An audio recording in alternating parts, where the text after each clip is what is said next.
Good evening. My 30 years or so of mountaineering has been based on an apprenticeship. And when I say that, what I mean is this. None of us should aim too high, too early, too fast. We need to learn the skills of mountaineering, of travelling, of adventuring before we go charging into them. Because many people do fall foul of their inabilities and their misjudgments, and the peak I'm going to talk about next, though much lower, much more local than any other peak that I've spoken about, has its fair share of rescues. Because this peak is very local to me physically, and it's one I've walked on since I was a teenager. And I've made more ascents, more crossings. I've been sunk in her bog more times than I can count on what's left of my fingers. Because for this love letter, I'm going to talk about Kinder Scout. And I've been going on Kinder Scout. The first record I can find is 1980. I'd have been 11 years old. So this is not a single ascent. This is based on years of wanderings, years of sinkings. If any of you have been on Kinder, you'll understand what I mean by bog trotting or bog hopping. The top is a black morass of goo. In the winter, you pray that it freezes. It's much easier to cross. And on a wet summer, Lord help you without good boots and gaiters.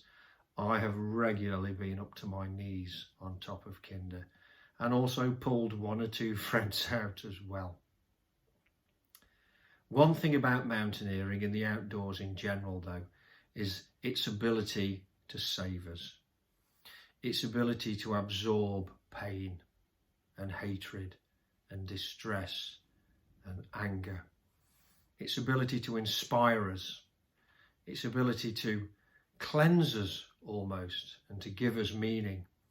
And Kinder has been one of the places when times are bad that I've retreated to. And perhaps just sat on the top for some hours, other times walked, sometimes with friends, been blown around, blizzarded on, baked, and Lord knows what else. But that's what makes Kinder so special, at least to me.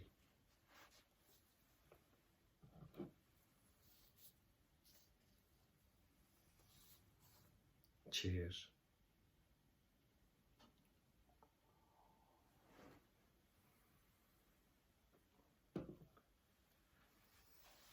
And so my love letter to Kinder.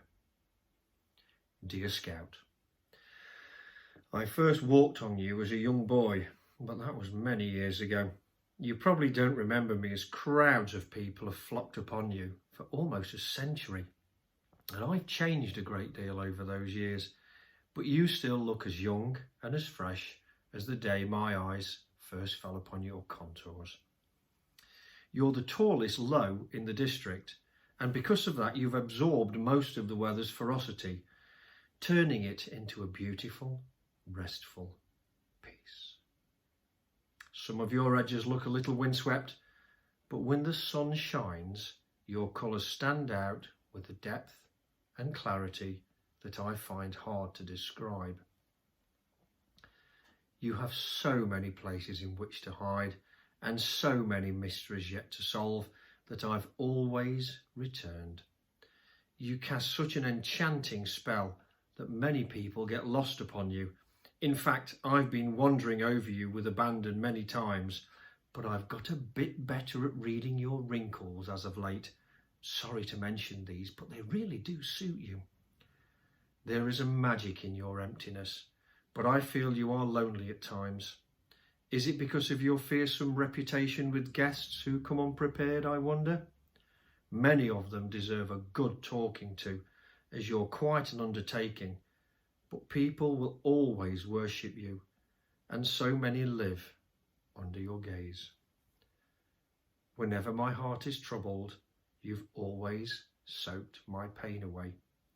Your patience is never ending, your listening absorbing, and your understanding forgiving. I love you so, and I always have, but I know that it could never be. Whatever my feelings, I know that we cannot be together, because, dearest Scout, you will always be my downfall.